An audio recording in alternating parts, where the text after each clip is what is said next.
Pump up the volume on your parenting with Parent Pump Radio. Tune into something different that makes a difference. At Parent Pump Radio, instead of a ripple, we choose to create a splash. Get energized, get inspired, and get informed with how to parent in the new millennium. With your host and parent coach super guide, Jacqueline T.D. Huynh. This is Jacqueline T.D. Huynh. Welcome to Parent Pump Radio.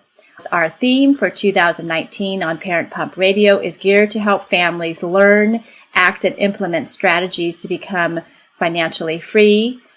Do you want to learn how to make money through real estate investing? Well, get my new book on Amazon called True Legacy Wealth, Creating Generational Wealth Through Real Estate Investing. Maybe you're ready now to buy properties but don't know where to start.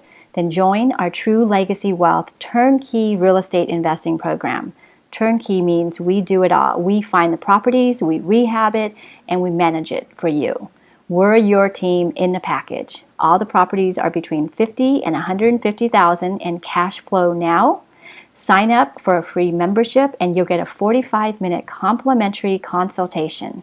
Go to truelegacywealth.com or call 805-715-3472. That's 805-714-3472 or go to truelegacywealth.com. On to our show for today. Our guest is the author of Manage Money Like a Boss, a financial guide for creative entrepreneurs, and Money is Emotional, Prevent Your Heart from Hijacking Your Wallet. She has a degree in accounting and is an active member of the Financial Therapy Association. She empowers her clients to rescue their financial dignity by co-creating a prosperity plan to decrease debt, increase saving, and direct spendings to what's really important to them. She teaches her corporate money wellness class to employees all over the country via webinar and lives in the Cincinnati area. Ladies and gentlemen, I'd like to introduce you to Christine Luken. Hi, Christine. Hi, thanks so much for having me. Oh, you're welcome. Financial is never what most people want to go towards and learn. Right. What inspired you to do this, and what inspired you to want to help people to not enable themselves and family member? Well, I call myself the Financial Lifeguard, and that's because my goal is to empower people to rescue their financial dignity. And the reason why I do what I do is because I was once drowning financially. And it wasn't because I didn't know better. Actually, I had a degree in accounting. So a couple of years after I graduated from college, I hit financial rock bottom pretty hard to the tune of owing 3 different payday lenders money. I was actually parking my car about, 3 or 4 blocks away from where I'd lived so the bank wouldn't come and tow it. So I was really in a tough spot financially. And at the time, I was working as an accountant with a degree in accounting. And a good part of the reason why I got myself in this mess was I was engaged to a guy. I call him Jeff to protect the not so innocent. He had really bad financial habits that rubbed off on me.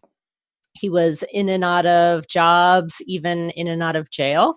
And I thought that if I just loved him enough, that he would change. And unfortunately, he only got worse. And financial enabling was a big part of that problem. When I finally got to the point of saying enough is enough and I wanted to leave the relationship, I didn't actually have any money to move out. So I ended up moving back in with my dad and my stepmom. As a young adult, probably the worst thing, at least to you, is moving back in with your parents after being out on your own, for 4 or 5 years. Yeah. I really felt like a failure, but it was the best thing that happened to me. It allowed me to regroup and get back out on my own. So my parents didn't lend me any money. They didn't pay off my debts. But they did provide me a safe place to stay for free for a couple months with a deadline to get me back out on my feet. I guess it was probably about a year after that that one day as I was driving to work, it dawned on me that I couldn't remember the last time I worried about money. Wow. Because, I had gotten out of that situation and, things were rapidly improving. I wasn't completely out of debt at that point, but I was definitely well on my way to becoming financially healthy. And I don't think I realized how much I worried about money until I was on the other side of it. And so that's when I thought, you know what, there's probably a lot of other people out there who don't even know as much as I do about managing money, because as an accountant, you have to learn all this stuff. Yeah. Do it all. I wasn't doing it. And so I thought, what about all the people who don't even, have some of this basic financial literacy, on top of the fact that there are emotional and relational factors that keep you from doing what's in your best interest financially. And that's when I started getting involved with volunteering, doing some financial literacy courses at my church. And that turned into me going and getting my certification to be a financial counselor, which turned into a part-time job, which, almost 8 years ago. Now, this is my full-time business. Wow. So that's a big circle around there. That's the short story. Yeah, I have a similar story, so we'll have to talk about it offline sometime. What are some of the warning signs that we might be enabling someone? We have all been in some sort of relationship where we think that we're going to change them, or that we hope the love between the two of you is going to shine the light on it. Right. Yeah. And, just to elaborate a little bit on my story, obviously there were more issues than just the money. Oh, absolutely. Yes. Yeah. So it's rare that something is purely a financial problem. Exactly. There's always some other factors that are influencing it. And that's one of the reasons why I say, money is emotional, and we can't ignore those things. We can't ignore those things that affect our financial behaviors. And so it was almost like in my late 20s, it was almost like I was a parent and Jeff was like my teenage son. So, he would get into situations where, he would need money, or he wouldn't have his share of the rent to pay the bills. And there was always some excuse, there was always some reason, and it was never his fault. And, it's like when you see that there's potential in someone and you want to believe the best, I think it's hard not to help people. I'm a nice person. You seem like a very nice, nurturing person. I'm sure most of the people who are listening right now, as parents, it's your job to nurture. It's your job to take care of people. Yep. And we want to help and save people, like you're saying. It's in our nature to reach out and try to save someone and not have them go through any hardship. Right. But sometimes our help is not helping. Yes. And, unfortunately, the more that I helped Jeff, the progressively worse he became. He wasn't spending part of our rent money on weed the first year that we dated. But, the 5th year that we were together, he did that more than once. So you think I would learn. Oh, boy.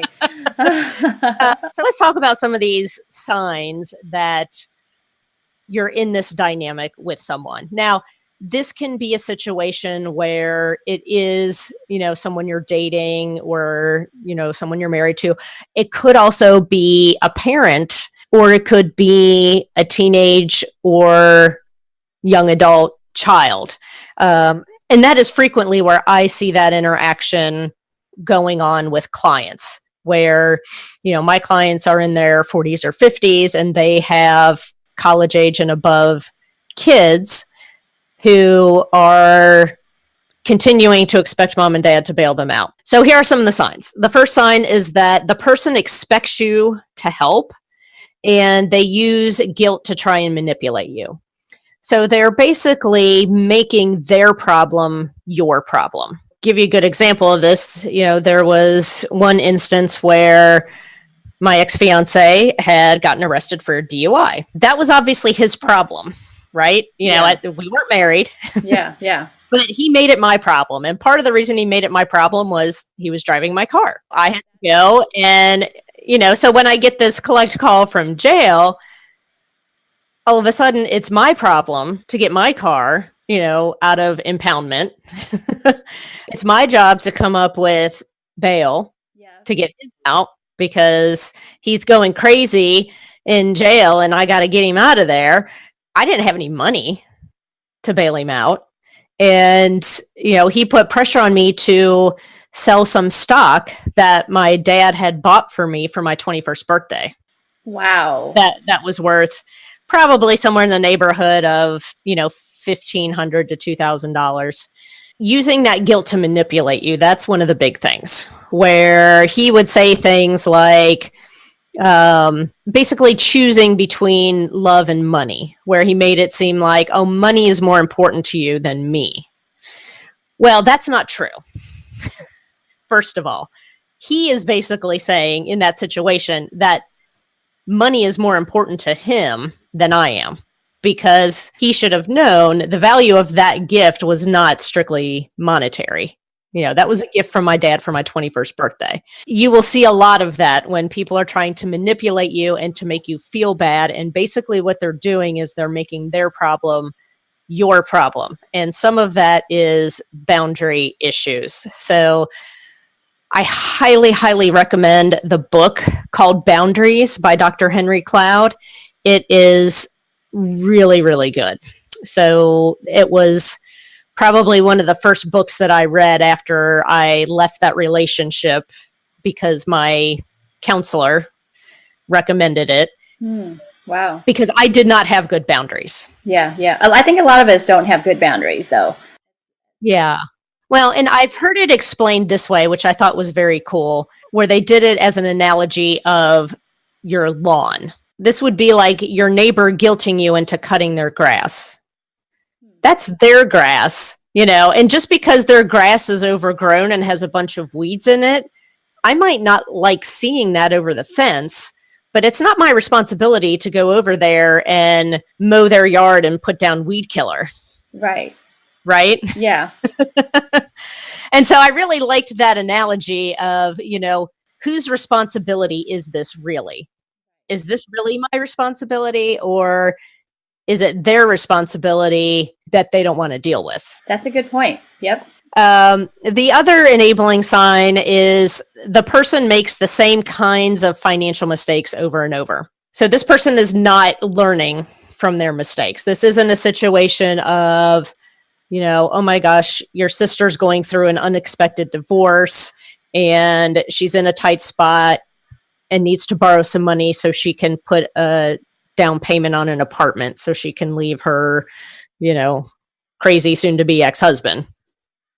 And once she's off on her own, then that's it. She's good. And at some point in the future, she pays you back. That's not what we're talking about here. This is someone who constantly needs to be bailed out. They're always borrowing money. And sometimes it's not even money. Sometimes they are, they're coming over your house and they're eating your food, or, when we're talking about, college kids and beyond, I mean, I'm just like shocked at how many are still on mom and dad's cell phone plan. Yes. And you know what? If it's a cost saving, that's fine, but they should be paying you for that. Absolutely. Yeah. They're off on their own. I mean, I've been coaching with couples like in their 40s and 50s, and we're reviewing their spending, and it's like, I don't understand why the two of you have a $400 cell phone bill. And then I find out that all three of their grown kids are still on the cell phone bill, and they're like, well, it's cheaper that way than if they were on their own. And I'm like, well, okay, so how much are they paying you every month? Nothing. Well, you know what? It's not cheaper. Not really. It was cheaper for them because it's free, right? Yeah, exactly. If they're literally cutting you a check every month, that's totally fine. But a lot of times that's not what is happening. No. And with my ex, it was the same thing. There was always some kind of financial emergency. And when I stepped in to help him out, a couple of weeks later, it was something else. So it's not like he was learning his lesson. And we know those people in our lives, even if it's our children or friends or our extended family. Absolutely. Because there's something in your body that tells you, like, Dad, this does not feel right. I really don't want to do it. But out of that feeling of guilt, you do it because you don't know how to say no. Right. Well, and one of the tricks that I will tell people to do, I call it the be your own best friend technique. And so whenever you've got one of these emotional money decisions in front of you, is I would say, okay, Jacqueline, write out this situation as if it were happening to your best friend. You know, this isn't something between you and your college-age son. This is something between your best friend and her college-age son or daughter. And actually write out the situation as if it were happening to them. And then write down, as this person's best friend, what advice would you give her? Right. And then you need to take your own advice and be your own best friend. I've used that technique too. Yes. I mean, it really does work, because when you can see it so clearly with someone else. Yep. When they're doing these unhealthy behaviors. But and that analogy goes with anything. I've had friends contact me about guys they're dating and should I stay with him? And I said, well, if you were giving that advice to me and I was dating that guy, what would you say? Run away. Yes. Another chance. Right. Yes. Well, and the other thing I tell people, and you know, I had to hear it myself, and the first time I heard it, I did not want to hear it. The first person I heard say this was Dr. Phil. And this was his very first book, and it was, you teach people how to treat you. What you accept will continue. Yep. The first time I read that, I literally threw his book across the room. Because I was like, I didn't ask to be treated that way. But it was like, you know what? You know, he would ask for money. I would argue. I would resist. He would keep at it. He would escalate it into a fight because he knew that I don't like conflict. Yep, and you break down. To a point of saying, fine, and I would cave in. So I basically taught him that was the pattern, and that was how he could get his way from me. Yep. Oh my God, you bring back memories of past relationship. That's so bad. It wasn't just about money, it was other things, but you know, that same cycle. Yeah. Right. Well, and let me be clear. There were way more things wrong in this relationship. Yeah, exactly. Yeah. The money. I wasn't just a financial enabler. I was an enabler, period, with really bad boundaries. Absolutely. I get you. You're speaking to the choir here. Yes. I mean, he would ask me to call in sick to work for him. He didn't feel good, and I would do it. Wow. Okay. I didn't want to do it, but I did it. Let's get back. What would you say to those parents then who have a hard time allowing their kids to make their own money mistakes and learn from the consequences then? I like to use a swimming analogy, and part of that is just because I'm the financial lifeguard, so I like swimming analogies. So if you've ever had a drowning scare with your child, you know how absolutely terrifying that is. You know, whether it's your child or someone else's child that's floundering in the water. Your first response is, you know, you're going to jump in, you're going to grab that kid, and you're going to get him to safety. Absolutely. Now, a responsible parent, once they get that child to safety and they get them calmed down, within 24 hours, they should be picking up the phone and scheduling swim lessons. Right? Right. Because you may not be there next time. You can't protect your kids. You can't say, well, you can never go around a pond. You can never go around a pool. You can't be close to a lake. There's water everywhere. Right. And so we understand that, you know, as adults, the kids in our life, they should learn how to swim. That's an important thing. And the problem is when we are financially enabling, when the person is drowning financially, we are essentially jumping in to save them or throwing them a life ring and pulling them to shore, but we're never teaching them how to swim. We're never requiring them to do any work to receive that help. So, you know, rather than throwing the life ring right over your head, I should be starting to teach you the fundamentals of how to swim. And the next time something happens, I'm going to throw that ring 3 feet away from you. It's going to require you to apply some of what you have learned to reach over and grab that ring. And I always tell parents there should be strings attached to your help. It should not be comfortable, especially for your grown kids, to accept help from you. There should be strings attached that make them want to do it themselves. Give us an example of what you mean. Here's a good example. My dad knew that my ex-fiance was bad news. He knew that. For a time when I was in college, my parents paid for my car insurance. Well, there came a time where my dad said, I do not want him driving your car. He's like, especially if I am paying the insurance. I think that's reasonable. Right. And so I basically said, fine, I'll pay it myself. And I went and got my own insurance. But if my dad had caved and said, if I kept pushing him and he would say, okay, fine, then his help doesn't have any strings attached. Right. At the time, I was in my 20s. I was working part-time. I was fully capable of paying for my own car insurance. He was helping me, but that help had a string attached. And that was, you're the only person to be driving this car if I'm paying your insurance. I didn't like that string, and so I cut it, and that was my choice. Got it. But that was one thing that my dad always taught me, is that, if I'm going to help you, there's going to be conditions attached to this help.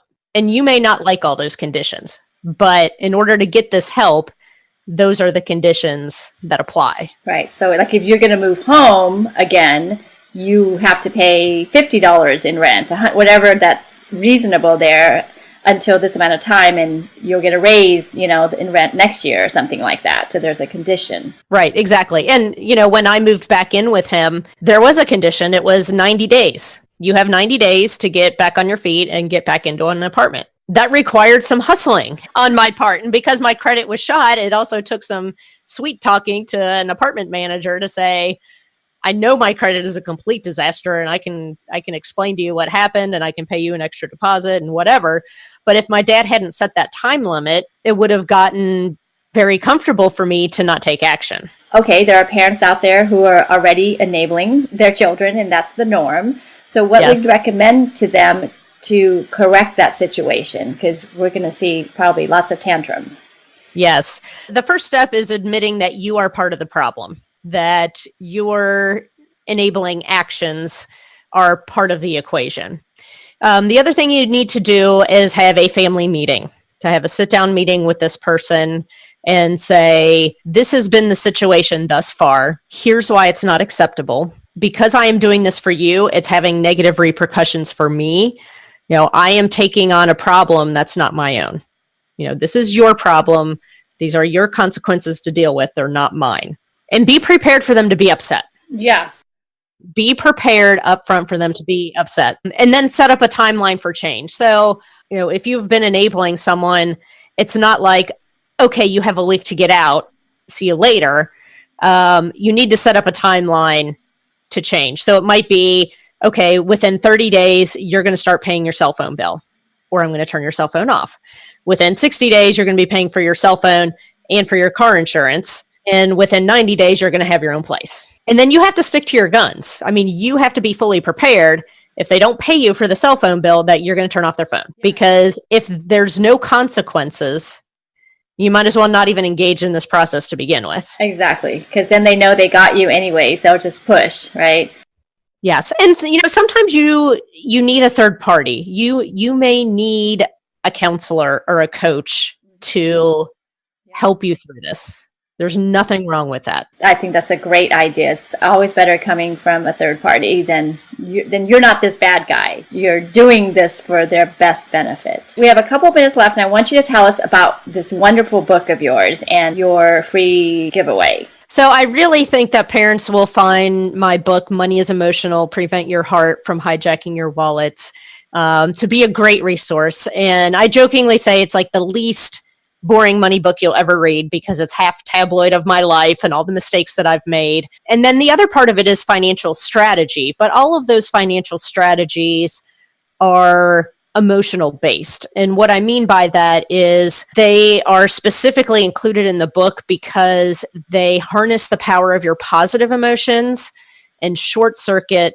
the negative emotions so that you can actually accomplish the financial goals that you want to. And I have had parents come to me and say that they have read this book in conjunction with their kids, even as young as like 11 or 12 years old. Oh, wow. So it's Okay. very understandable, even to kids who are in middle school and high school. If readers go to moneyisemotional.com, they can download the first 3 chapters of the book for free. That website is in the show notes, along with Christine's website, which is Christine Luken, Luken.com. Okay, well, thank you so much, Christine, for being here today. It was very informative and always nice to learn more about what we can do that's even better. Thanks so much for having me.